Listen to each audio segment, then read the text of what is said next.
जननायक कर्पूरी ठाकुर चिकित्सा महाविद्यालय अस्पताल विश्व स्तरीय अस्पताल है, वर्ल्ड क्लास हॉस्पिटल ये बनाया गया।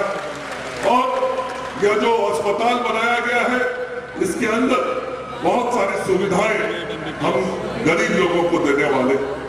भगवान नहीं करे कभी किसी को इन सुविधाओं की जरूरत पड़े, सब लोग स्वस्थ रहे, हम लोगों की ऐसी कामना होती है।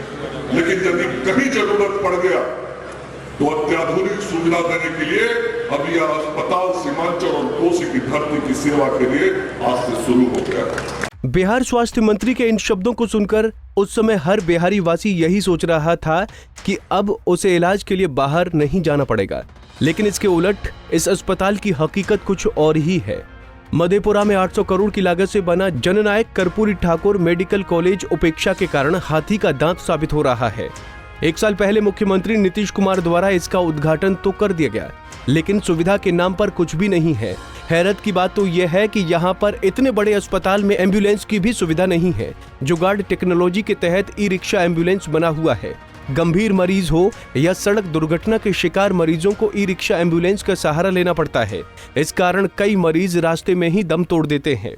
यहाँ पे अभी अवेलेबल नहीं है, इसलिए हम लेके जा रहे हैं, कोई दिक्कत नहीं। तो ई रिक्शा से ले जा रहे हैं, एम्बुलेंस के लिए क्या बोला गया प्रशासनिक दृष्टिकोण से? सर एम्बुलेंस अभी शॉर्टेज है इसलिए।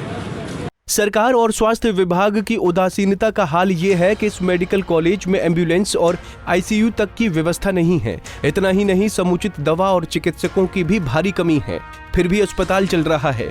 वहीं स्थानीय भाजपा नेता राहुल यादव का कहना है कि जिला प्रशासन और मेडिकल कॉलेज प्रशासन के बीच तालमेल नहीं रहने के कारण अस्पताल इस बदहाली से गुजर रहा है। मधेपुरा का जो जननायक कर्पूरी ठाकुर मेडिकल कॉलेज है उसको सरकार ने दिया है, लेकिन स्थानीय जिला प्रशासन और मेडिकल कॉलेज का जो प्रशासन है उसके बीच समन्वय नहीं होने के कारण मेडिकल कॉलेज की व्यवस्था ठीक नहीं हो पा रही है।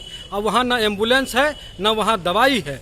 वहाँ मेडिकल कॉलेज की व्यवस्था ये रह गई है कि वहाँ से पेशेंट को डीएमसीएच पीएमसीएच रेफर किया जाता है, और वही हाल जो मधेपुरा के जिला अस्पताल का है कि ये भी यहाँ के पेशेंट को डीएमसीएच और पीएमसीएच में रेफर करते हैं। तो इस मेडिकल कॉलेज का औचित्य क्या रह गया?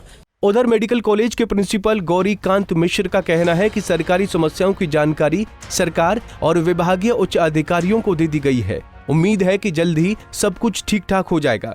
जब से शुरू हुआ स्थापना काल से ही मेडिकल कॉलेज को लाइफ एम्बुलेंस नहीं है।